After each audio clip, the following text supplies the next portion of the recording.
il est évident, c'est que les encours pour l'agriculture prennent à la fois en compte ce qui est lié au budget national et puis, bien sûr, ce qui revient du budget européen. Lui-même, d'ailleurs, constitué, et c'est peut-être un problème dont on pourrait discuter, des contributions de chacun des États pour faire un budget à l'échelle européenne.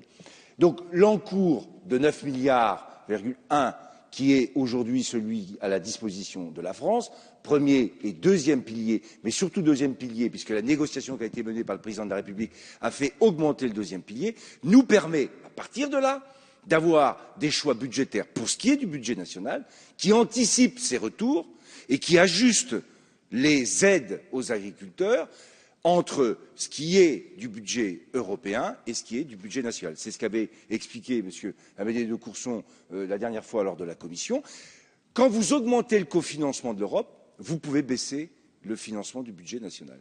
Quand sur la prime nationale à la vache allaitante, on passe du budget national sur le budget européen, d'abord on sécurise cette prime, mais en même temps on utilise à partir de là le budget européen et plus le budget national. Donc ça, c'est l'approche générale et globale du lien entre budget national et budget européen.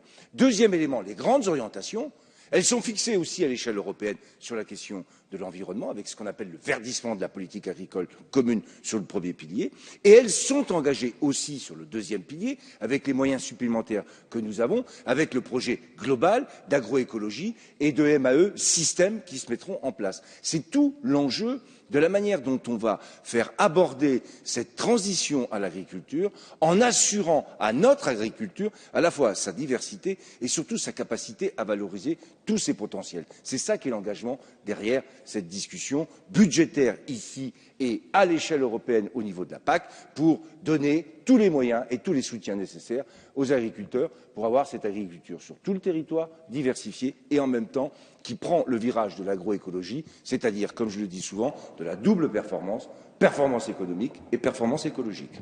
Merci, monsieur.